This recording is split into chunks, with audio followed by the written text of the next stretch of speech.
جب آپ اللہ کا نام بیچ میں لیتے ہیں نا، دنیا کا کوئی بھی مذہب ہے جب وہ نکاح کرتا ہے، شادی کرتا ہے، تو وہ اپنا جو بھی ان کا رب ہوتا ہے، جو بھی ان کا بھگوان ہوتا ہے، جو بھی ان کا جس کی بھی وہ عبادت کرتے ہیں، جو بھی مذہب ہے، اس کا وہ نام لیتے ہیں اور نکاح ہوتا ہے۔ جب ہم اللہ تعالیٰ کا نام لیتے ہیں اور کسی پرائی عورت کو یا پرائے مرد کو اپنے اوپر حلال کرتے ہیں تو اس نام کی بڑی محبت ہو جاتی ہے۔ یہ قدرتی ہے، جس کی خاطر آپ ماں باپ بہن بھائی گلی محلہ چھوڑ کر آتے ہیں، وہ آپ کو سب سے زیادہ عزیز ہو جاتا ہے۔ اور قرآن نے اس کے لیے لفظ استعمال کیا میثاقاً غلیظا۔ میثاق کانٹریکٹ کو کہتے ہیں اور غلیظ پختہ کو، گاڑھا، پکا۔ تو یہ سب سے بڑا کانٹریکٹ ہے۔ عمر کے ایک حصے تک آپ کی لاج شرم ماں باپ سے بھی ہوتی ہے جو شوہر اور بیوی کی آپس میں نہیں ہوتی۔ تو اس کا مطلب ہے یہ سب سے زیادہ قریبی رشتہ ہوتا ہے۔ کوئی شک نہیں۔ اب اللہ تعالیٰ فرماتے ہیں نعوذ باللہ، یعنی کوشش کرو کہ نبھاتے چلے جاؤ۔ تمہیں ایک چیز ناپسند بھی ہو بیوی میں تو اللہ نے اسی میں خیر رکھی ہو، یعنی اس سے آپ درگزر کرو، دوسری اس کی خیر ڈھونڈو اس میں۔ پھر آپ دیکھیے کہ وقت نہیں ہے، اور آپ دیکھیے کہ یعنی کہ آخری حد تک دین یہ چاہتا ہے کہ یہ رشتہ جو ہے یہ قائم رہے۔ اختلاف ہو جائے تو آپس میں کرو، پھر دیگر معاملات ہیں، پھر یعنی کہ آپ بڑوں کو بیچ میں ڈالتے ہیں، مطلب بالکل جتنے بھی سٹیپس ہیں وہ پورے کرنے کی کوشش کرتے رہیں۔ کراس کر کے بھی نہ نبھے، بالکل ہی اگر لگے آپ کو کہ بھئی نہیں نبھے، نعوذ باللہ، ایک صورت یہ ہے، تو بھی اللہ تعالیٰ نے کہا کہ بھلائی خیر اور احسان کا دامن نہ چھوڑو، ڈھیروں ڈھیر بھی دے چکے ہو اور جو دے دیا ہے اس طلب مت کرو، خزانے بھی دے چکے ہو اس کو طلب نہ کرو۔ آج ہمارے یہاں طلاقیں ہوتی ہیں تو معاشرے میں یہ کہ اس قدر دشمنی، قتل و غارت گری، بلکہ جی چاہتا ہے کہ اس کے تن سے کپڑے بھی اتار کے رکھ لیں اور اس کو ایسے ہی بھیج دیں، اس کا جہیز بھی چھین لیں اور جو بلکہ اس بیچاری کا اپنا ہے وہ بھی چھین لیں۔ تو یہ جو تصور ہے وہ یہ اللہ تعالیٰ کے احکامات پر کاری ضرب ہے۔ اگلے مرحلے میں آؤں گا تو پھر میں آپ سے یہ جاننا چاہوں گا، اللہ جب بات ہے وقت چونکہ کم ہوتا ہے سیگمنٹ کا اور یہ موضوعات اس قدر یعنی کہ وقت کے طالب ہیں، جی ہاں، چونکہ اتنے بڑے موضوعات ہیں، اتنے اس کے پہلو ہوتے ہیں ان رشتوں کے، ان معاملات کے، لیکن میں چاہوں گا کہ اوورآل اپنے ذاتی تجربے کے حوالے سے بھی اور پھر خاص طور پہ دین اسلام کی رہنمائی میں بھی کہ دونوں طرف میاں اور بیوی کیا چیزیں کریں، کیا نہ کریں جس سے یہ بندھن جو ہے خیر کا بندھن رہے۔ بالکل سے۔ اور جو ہمارا موضوع ہے اسی حوالے سے دو شعر میں نے کہے تھے اور یہیں سے آپ جسے سمجھے کہ اسی خوشبو سے اپنا ادھار لے کر، میں خوش نصیبی ہوں تیری مجھے بھی راز ہے تو، ہماری بیٹی بھی یہاں بیٹھی ہیں، آپ بھی تشریف فرما ہے ہماری بہن، میں خوش نصیبی ہوں تیری مجھے بھی راز ہے تو، اس تعلق کے حوالے سے میں خوش نصیبی ہوں تیری مجھے بھی راز ہے تو، تیرا لباس ہوں میں اور میرا لباس ہے تو، تیرا لباس ہوں میں اور میرا لباس ہے تو، کبھی یہ ممکن ہے کوئی ہم کو جدا کر جائے، تو رشتہ ایسا ہونا چاہیے،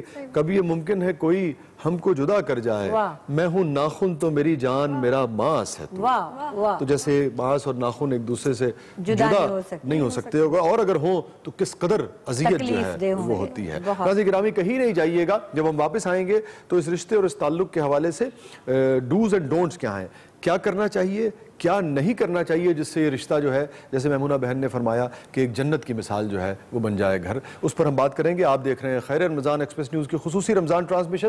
السلام علیکم ورحمۃ اللہ وبرکاتہ۔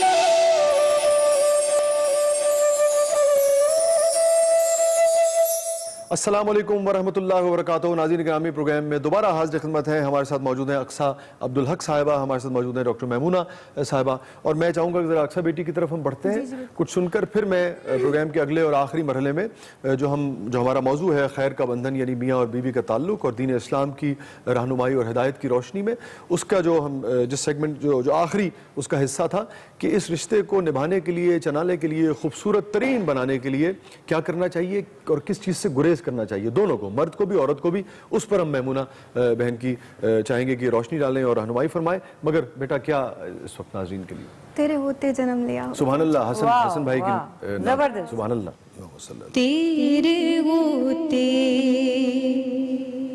جنم لیا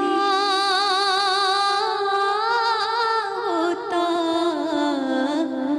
تیرے ہوتے جنم لیا ہوتا، کوئی مجھ سا نہ دوسرا ہوتا، کوئی مجھ سا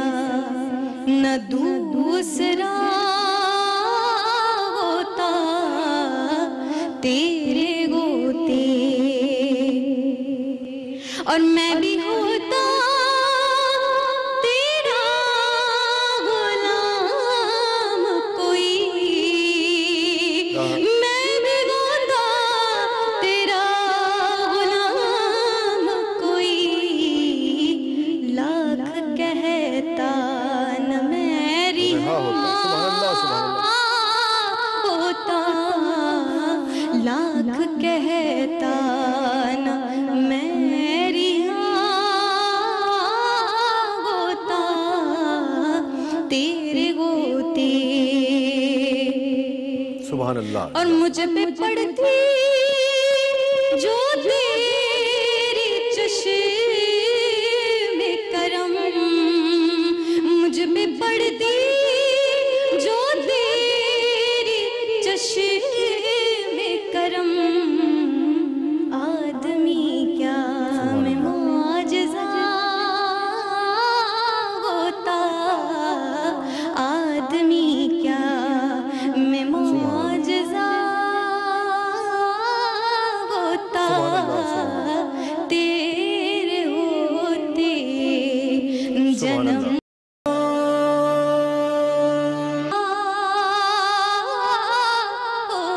ہوتا، تیرے جزاک اللہ. ہوتے. کیا کہنا. میں کوئی جنگجو عرب ہوتا، میں کوئی جنگجو عرب ہوتا اور تیرے پاؤں میں پڑا ہوتا، تیری پاکیزہ زندگی کا میں کوئی گمنام واقعہ ہوتا، واہ مجھ کو خالق بناتا غار حسن اور میرا نام بھی ہرا ہوتا. واہ واہ سبحان اللہ. میمونہ بہن، پروگرام کے بالکل آخری لمحات ہیں اور خیر کا بندھن میاں اور بیوی کا تعلق. ہم اس موڑ پہ تھے کہ کیا کرنا چاہیے مرد کو، کیا کرنا چاہیے عورت کو، کیا نہیں کرنا چاہیے تاکہ رشتہ خوبصورت ترین ہو اور گھر جنت کا نمونہ پیش کرے. دیکھیے غلطیاں ہوتی ہیں اور اصلاح کی گنجائش ہوتی ہے، میاں سے ہو یا بیوی سے. دوسروں کے سامنے ایک دوسرے پر طنز کرنا، ٹوکنا یا زیادتی انسلٹ کرنا، اس سے رشتوں میں دراڑ آتی ہے. ہم نے بزرگوں سے یہ سیکھا ہے اور تجربہ بھی یہی ہے، زندگی محبت کے بغیر بھی گزر سکتی ہے، عزت کے بغیر نہیں. دونوں میاں بیوی کو ایک دوسرے کی عزت اور احترام کرنا چاہیے، دل میں بھی اور زبان پر بھی. پروگرام چونکہ بالکل سے دعا ہو تاکہ جو میاں بیوی کا اور خیر کا بندھن جو ہے یہ قائم رہے، اور جو سرکار دو عالم صلی اللہ علیہ وسلم کی سیرت ہمیں سکھاتی ہے، جو دین ہم سے تقاضا کرتا ہے، ایک ایسے گھر کا جس میں میاں اور بیوی جو ہیں وہ جنت کا نمونہ بنے اور ایک ایسی نسل معاشرے کو آگے بھیجے جس سے خیر ہی خیر جو ہے وہ برآمد ہو، جو صدقہ جاریہ ہو. آج آپ کو میں وہ دعا بتاتی ہوں جو ایک بیوی کے کہنے پہ ایک نبی نے اللہ سے حاصل کی. حضرت ایوب علیہ السلام جب بہت بیمار ہوئے تو ان کی بیوی ہی ایک بیوی بچی، باقی تو سب ان کا ساتھ چھوڑ گئے. تو بیوی ان کی بہت خدمت بھی کرتی تھیں، خیال بھی رکھتی تھیں. ایک دن وہ دکھی ہو کر کہنے لگیں، کیا تم اللہ کے برگزیدہ پیغمبر نہیں رہے؟ کیا تم نے اللہ کی امانت ادا نہیں کی؟ تو تم کیوں نہیں اپنی شفا کے لیے دعا کرتے؟ تو انہوں نے وعدہ کر لیا اپنی بیوی سے اور کہنے لگے کہ میں آج تمہارے کہنے پہ کرتا ہوں، لیکن مجھے ایک بات بتاؤ، اگر میرے رب نے مجھ سے پوچھ لیا کتنے سال بیمار رہے؟ میں تو 3 سال بیمار رہا، تو جو 70 سال میں دوں گا، پھر بھی میں تمہارے ساتھ وعدہ کرتا ہوں کہ میں اللہ سے دعا کروں گا کہ وہ مجھے ٹھیک کر دیں. انہوں نے دعا کی، ربی انی مسنی الضر وانت ارحم الراحمین. الہی اے میرے رب مجھے بہت تکلیف ہے اور تو ارحم الراحمین ہے. اللہ تعالیٰ نے ان کی تکلیف بھی دور کی، ان کی بادشاہت بھی لوٹائی اور پہلے سے بھی بڑھ کر انہیں عطا کیا. اور ناظرین گرامی، یہ تھا سیگمنٹ ہمارا خیر بنات، اور وہی بات کہ سرکار دو عالم صلی اللہ علیہ وآلہ وسلم نے فرمایا.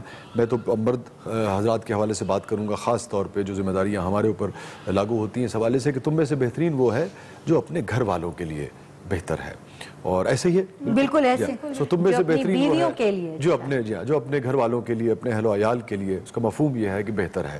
ہم نے دیکھا ہے اکثر کہ بعض لوگ بہت ہی شفیق ہوتے ہیں، بہت ہی نرم خو ہوتے ہیں، بہت ہی شائستہ مزاج ہوتے ہیں زمانے کے لیے، مگر گھر آتے ہی ایک دم سے ایک خاص طرح کا، جسے عرف عام میں کہتے ہیں کہ گردن میں ایک سریا آ جاتا ہے، تناؤ آ جاتا ہے، بچے ادھر گھس جاتے ہیں، بیگم ادھر تھر تھر کانپنے لگتی ہیں. یہ یقیناً اچھا رویہ نہیں ہے، خود ان کے لیے بھی، ان کے گھر والوں کے لیے بھی. اور پھر جب اس زندگی میں خوبصورت اور نرمی عطا کی گئی ہے تو اس کو جنت بنایا جائے، بجائے یہ کہ اکڑ فوں دکھا کر اور اس کو دوزخ میں خود بخود تبدیل کر دیا جائے. تو انا کو جسے کہتے ہیں نا کہ تج دینا چاہیے، انا کو مار دینا چاہیے. اسی سے رشتے جو ہیں وہ جنم لیتے ہیں اور خوشیاں جو ہیں جنم لیتی ہیں. کہیں نہیں جائیے گا ناظرین گرامی، چھوٹے سے وقفے کے بعد واپس آتے ہیں.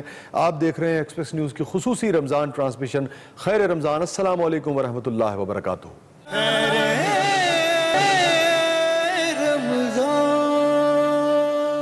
السلام علیکم ورحمۃ اللہ وبرکاتہ. ناظرین گرامی، پروگرام میں ایک دفعہ پھر حاضر خدمت ہیں، ایک دفعہ پھر خوش آمدید. آپ دیکھ رہے ہیں ایکسپریس نیوز کی خصوصی رمضان ٹرانسمیشن اور ہمارا سیگمنٹ ہے ذکر خیر. ناظرین گرامی، اور جیسا فیڈ بیک ہمیں آیا ہے ذکر خیر کا، اس کے لیے ہم خداوند کریم کے بھی بہت شکر گزار ہیں، اور آپ لوگوں کی پسندیدگی جو ہے اس کے بھی ناظرین اس کا بھی بہت بہت شکریہ. لیکن مجھے زیادہ خوشی اس بات کی ہے کہ آج بھی خاص طور پہ یوتھ جو ہے، جس طریقے سے ان کا فیڈ بیک آیا ہے، وہ آج بھی بھرپور طریقے سے قرآن سے، احادیث سے، سنت سے اور خلفائے راشدین کی جو حیات طیبہ ہے ان سے، ان کے واقعات سے سیکھنا چاہتے ہیں، انہیں جاننا چاہتے ہیں. اور اگلے مرحلے میں ناظرین گرامی، اگلے جو ہمارے ایپیسوڈز ہوں گے انشاءاللہ تعالی، ہم اس میں کوشش کریں گے کہ کلام اقبال جو ہے وہ بھی آپ کے ساتھ شیئر کریں. اور کلام اقبال سے بھی بہت کچھ سیکھنے کو ملتا ہے.